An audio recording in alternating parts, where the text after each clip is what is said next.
Imagine a courtroom where the wealthiest man in social media history is forced to sit in a witness chair and explain why his company's infinite scroll isn't a digital slot machine. For over a decade, big tech has operated behind a shield of invincibility, a legal get-out-of-jail-free card that made them nearly impossible to sue for the way their apps actually work. But in the last 72 hours, that shield didn't just crack, it shattered. Mark Zuckerberg and Google just lost two of the most significant legal battles in the history of the internet. And if you think this is just about money, you are missing the much bigger, much scarier picture for Silicon Valley. We are officially entering the era of addiction by design accountability, and the Lawyer Reacts videos currently flooding the internet are just the beginning of what looks like a total industry meltdown. The factual reality of what happened this week is a 1-2 punch that no one in Menlo Park or Mountain View saw coming. First, in New Mexico, a jury looked at internal Meta documents and decided that the company hadn't just made a mistake, they had actively misled the public about child safety. The result? A $375 million penalty for turning a blind eye to predators. But then, less than 24 hours later, the big one hit in Los Angeles. In a landmark, bellwether trial, which is essentially a test case for thousands of others, a jury found that Meta and YouTube were negligent in how they designed their apps. They ruled that features like autoplay and notifications were Trojan horses engineered to addict children, awarding $6 million to a 20-year-old woman whose life was derailed by social media addiction. For the first time, a jury of regular people said, the algorithm itself is the weapon. The public reaction to these verdicts has been an explosion of "I told you so." On TikTok and X, viral clips of the plaintiff's lawyer, Mark Lanier, are being shared like a manifesto. He didn't just argue that the apps were bad, he argued they were traps. The social media debate has shifted from kids should just put the phone down to how can they put it down when it's designed like a casino.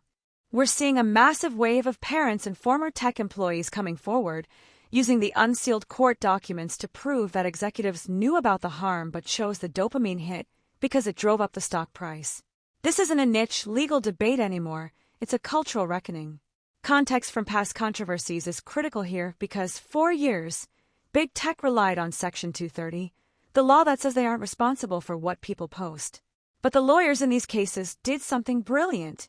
They didn't sue over the content. They sued over the design.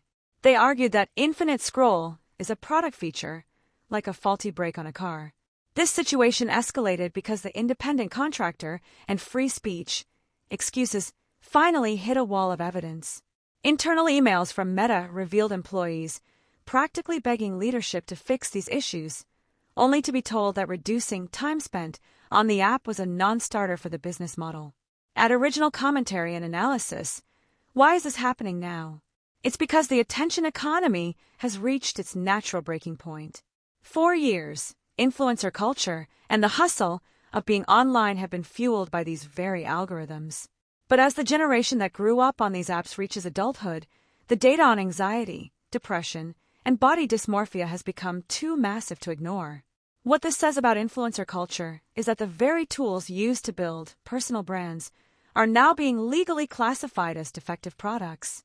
It affects the reputation of Mark Zuckerberg and Sundar Pichai by stripping away their image as innovators and replacing it with the image of engineers of addiction.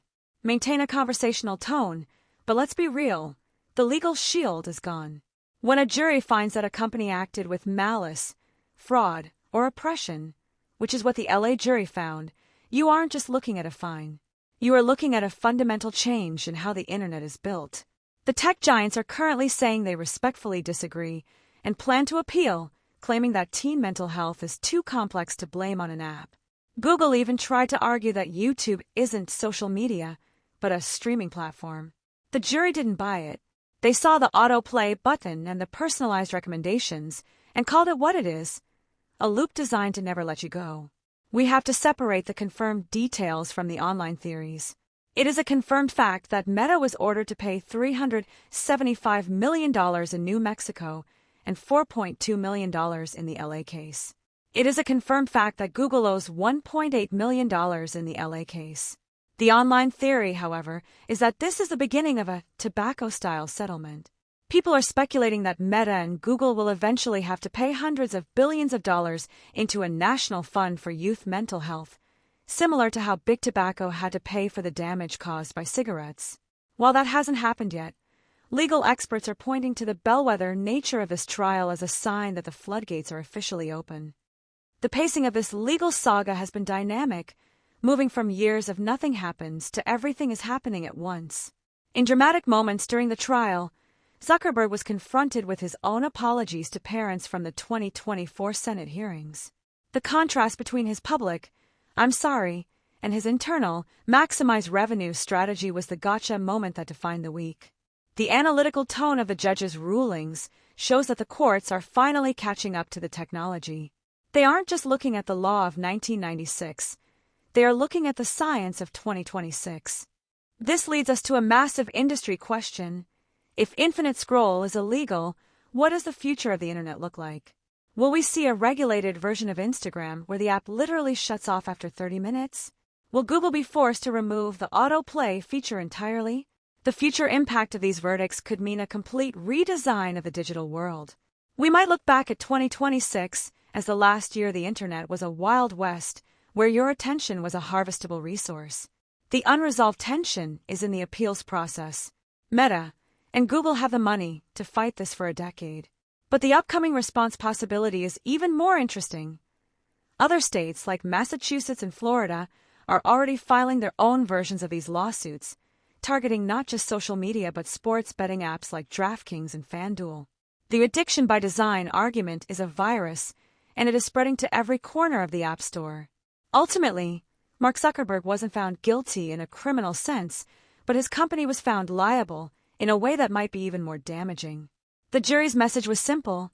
You can't build a business model on the broken attention spans of children and then act surprised when the bill comes due.